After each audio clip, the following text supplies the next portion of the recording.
Waziri wa Nchi, Ofisi ya Rais, Tawala za Mikoa, Serikali za Mitaa na Idara Maalum za SMZ, Mheshimiwa Idrisa Kitwana Mustafa amesema miundombinu bora ya ujenzi itakiwezesha kikosi cha zimamoto na uokozi kufanya kazi kwa ufanisi. Ameyasema hayo makao makuu ya kikosi cha zimamoto na uokozi Kilimani wakati alipofanya ziara ya kikazi kwa lengo la kujitambulisha baada ya kuteuliwa kuwa waziri wa wizara hiyo. Ni kuwataka kuwa na mashirikiano ya kiutendaji kwa wapiganaji wa kikosi hicho ili kufikia malengo yaliyotarajiwa na serikali. Kamishna, niseme wazi, tokea nikiwa mkuu wa mkoa na hatimaye nimekuwa waziri, nimekuwa nikiridhika sana na namna mnavyofanya kazi na masuala ya zimamoto na majanga katika maeneo mbalimbali. Hongereni sana. Nimekuona unaona namna ya miji inavyotanuka na wewe namna unavyojiongeza, kwa sababu jeshi letu hili lazima liadapti mazingira.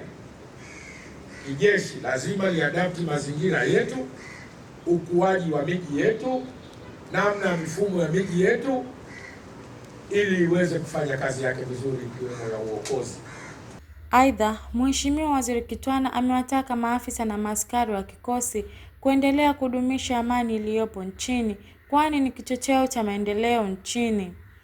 Niendelee kutia msisitizo kwenye jambo hili kwamba suala la kuvifanya vikosi vyetu pamoja na fundamental activities zetu ambazo tumewekewa kwa mujibu wa sheria, kama ni jeshi, tunatakiwa kulinda amani, utulivu na usalama wa nchi.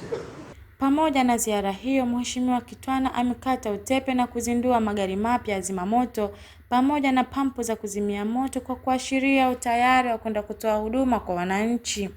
Katibu Mkuu, Waziri wa Nchi, Ofisi ya Rais, Tawala za Mikoa, Serikali za Mitaa na Idara Maalum za SMZ, Isa Mahfuz Haji amesema serikali imeridhishwa na nidhamu ya maafisa wa kikosi hicho na kuendelea kujenga vituo vya zimamoto katika maeneo mbalimbali ya Zanzibar ili kuwasogezea huduma za zimamoto karibu.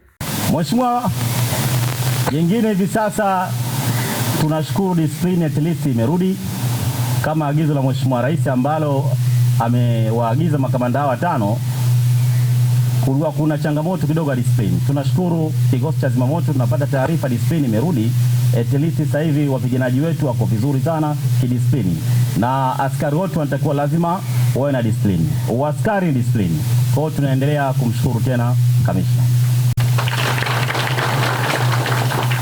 Naye Kamishna Rashid Mzee Abdallah amesema kikosi hicho hivi karibuni kimepokea magari mengine mapya pamoja na boti moja kwa ajili ya maokozi baharini. 53 viatu kila kama unavyoona hivyo. Sisi tunao kwa baharini. Kabisa. Tunazama kabisa baharini, hao washakuwa trendi na boti ndio ile inakuja, na tunao nyingine ile Fire Master 1. Ndio maana tuna kituo chetu pale Buyu. Sawa. Nikiripoti Asma Mohamed. Ewe mwananchi, kikosi cha zimamoto na uokozi Zanzibar kinakutaka utoe taarifa mapema pindi unapokutwa na majanga. Piga namba 114, yani 114. Ujumbe huu umeletwa kwenu na kikosi cha zimamoto na uokozi Zanzibar. Zimamoto, kikosi cha zimamoto.